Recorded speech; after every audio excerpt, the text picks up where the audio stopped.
बालकृष्ण कुंटे आपको स्वागत करुच्ची Gopu education tutorial रे। आज आम अष्टम श्रेणी बीजगणित बहिर पॉलीनोमियल योग शिखा। तो आसतु प्रथम आम जाना पॉलीनोमियल अर्थ कौन।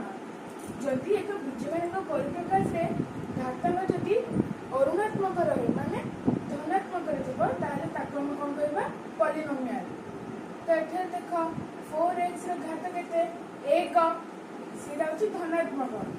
तो ये जो पूरा परिप्रकाश अच्छी यहाँ हूँ पॉलीनोमियल यहाँ पॉलीनोमियल ताको योग केमती करवा।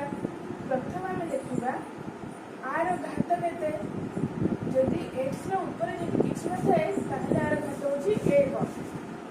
तो योग करने पूर्व आम आपको प्रथम सजई दबा। यहाँ 4x + 3 अच्छे सेमती लिखा।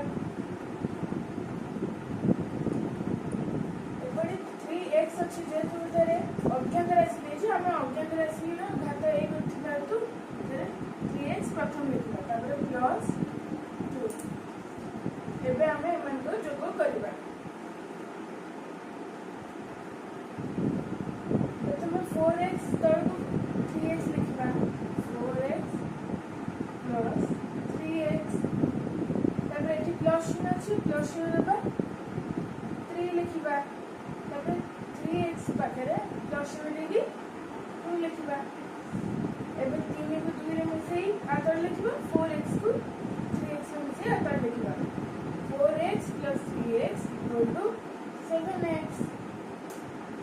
प्लस चिन्ह देवा जेहेतु प्लस प्लस अच्छी 3 + 2 = 5। हम आंसर केते आसला 7x + 5। एबे हम आउ गोटे योग देखा। एठी कोन अछि ना -3 अछि पूरा एया मध्ये तो पॉलीनोमियल काहे ना एठे -3 अछि आधार किंतु एठे घातांक जेते 1 अछि माने एडा धनात्मक रे अछि। तो एडा भी मध्ये पॉलीनोमियल ताकू मध्ये घात अनुसार सजेबा। एठे 2 अछि 4x रे घात एठे 1 अछि एठे x रे घात 0 एठे 2 1 0 को नंबर सजिले कौन होगा 5x² + 4x - 3। ए पॉलीनोमियल को सजेबा प्रथम x² रहइबो -4x² तबरे एटा 2x अछि -2x + 5।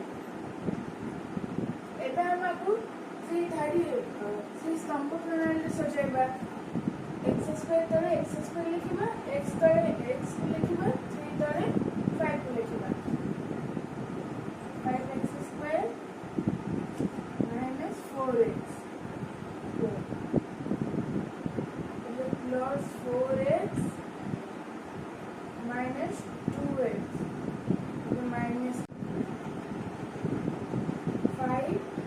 4 = तो हम आधार 1 नहीं केवल x² लिखा। Plus 4 - 2 = plus 2x -3 + 5 + 2।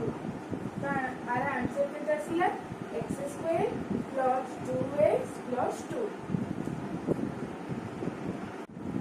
नमस्कार वीडियो भल लगे निश्चय लाइक शेयर